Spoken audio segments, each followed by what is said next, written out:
I'm just saying. I'm just saying. Becky Becky. Saka,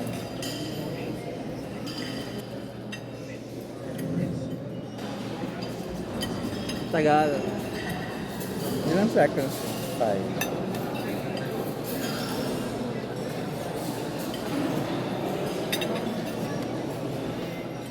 We're having our breakfast now. So, today is December 30th, Rizal Day. Kahapon pa kami nandito, that's why this is breakfast. Umaga kami ng 3 o'clock or something. Nasa Cubao na kami.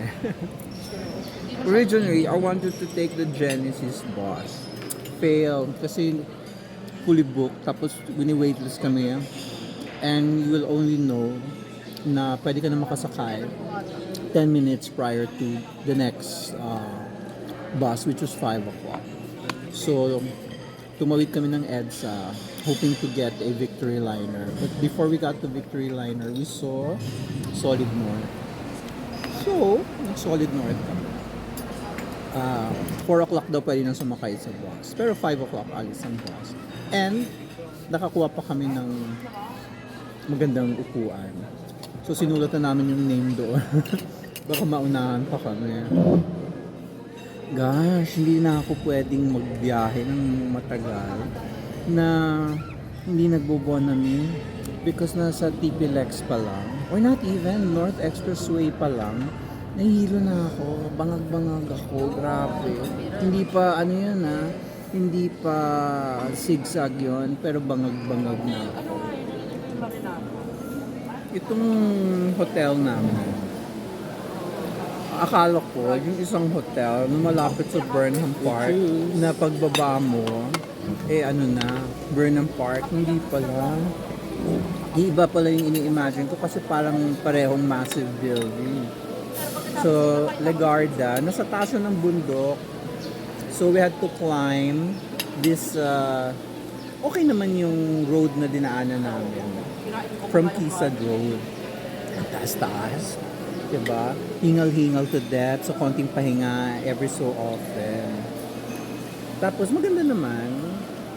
Hindi naman tayo parating nagaganyan na hotel. Lagi tayong budget hotel.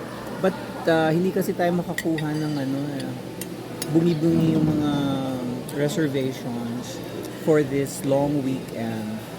So, itong 29th yesterday, ibang hotel namin. 30th and 31st, iba din ang hotel. Yun yung una naming na-book. Kasi, the reason why, unsuccessful ang mga bookings ko, hindi kami makakuha ng 30-31, which was important kasi yun yung holidays talaga. Plus, 31 is New Year's Eve, diba? So, yung nakakita ako, malapit sa cathedral, binook ko na yun. Tapos, tsaka ko na-book ito. So, hindi pa namin alam kung we would stay here ng January the 1st ng gabi. We will know today or tomorrow. Depende sa availability ng bus, how we feel about staying one more night, ganyan.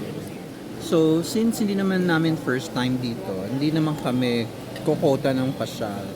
So, from the hotel, bumaba kami through Quezon, which according to TTT is a precarious route. Kasi, ang liit lang ng sidewalk. Tapos Walang sidewalk. May sidewalk naman, pero mabibilis yung yung sasakyan going up and down. So, lakad-lakad ng konti sa Burnham Park. Until we ended up sa Session Road, looking for a place where to chill, hang out, until we discovered this place. I forgot the name now. And doon nag-lunch si TTT.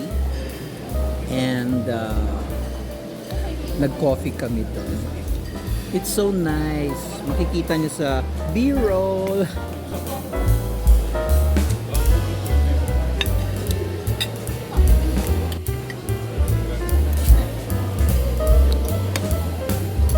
Medyo nag-linger kami doon sa place na yon. Parang food court of 3 establishments.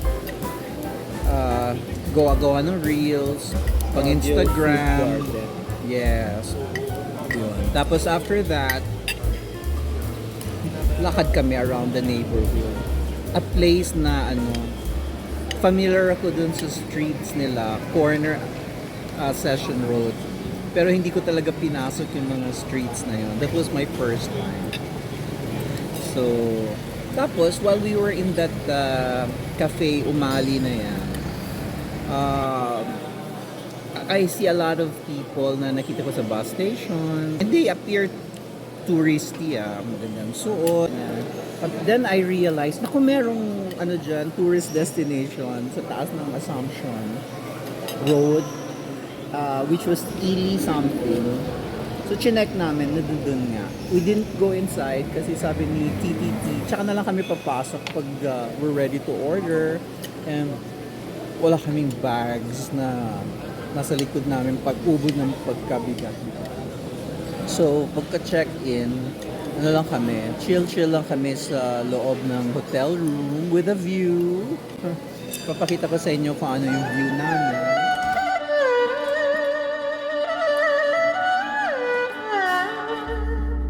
You can turn the lights on.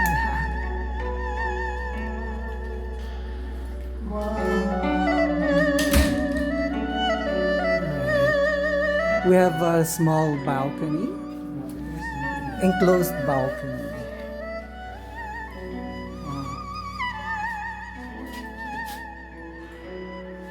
All right. That's it. And that's Baguio. Go back to the room. Yeah. 2 beds. And do you recognize the artwork? It's a big TV. And wow, enclosed toilet and bath. But where is the lights? There. Ta-da! Again, the bedroom and 2 chairs. Okay. Approve! This is almost 5,000 because today is the 29th.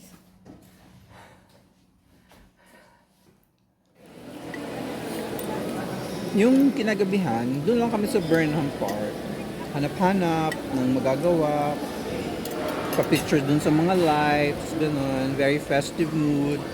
But I should say mas maganda siyang tignan sa vlogs ng mga tao nakita ko na kaysa in person. I also wanted to try the ube taho, but it was 50 pesos. I didn't want to order a 50 peso taho kasi gusto ko lang naman tikman. Mga food court na nakaset up sa park. Doon ako yung nag-order. Initially, we were thinking to go somewhere else, but sa TTT na pagod na din. Tsaka nagugutom na. So, we sat there. Tapos salitan kaming nag-scout ng yung mga food stall, mga food carts. So, he ended up eating you'll see in the B-roll. Basta ako chili burger for 200 pesos. That was not my initial intention because I wanted the regular burger. Yung may onions, may pickles, may tomato. But then, the food cart that had them was puno, haba pila. So, and the table we were using with a nice tablecloth, doon ako nag-order. Nung parang Mexican taco place, diba? I enjoyed it naman. I don't regret ordering it. Masarap. At syempre, pag-uwi namin, umulan, umambon. Actually, habang kumakain kami, umambon na. Wala yata akong video, pero insertan ko na lang ng picture. Kasi nagkumuha ng picture si Kiki habang kumakain kami umaambon. So that was our day yesterday. Today, as I said, we're gonna check out at 12 and transfer to the one nearer naman the cathedral. So 2 nights kami doon. Let's see what else we can do in Baguio without having to travel further from the center. Although I want to go back to Botanical Garden. But I don't know if we can do it today because now there's the hassle of checking out and then checking in at 2 p.m. sa kabila. We're checking out! This is our view from our elevator lobby. And that greenery there, that's where we're going down.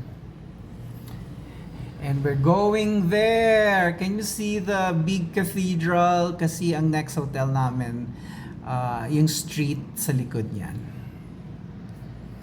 Good luck to 2 old men!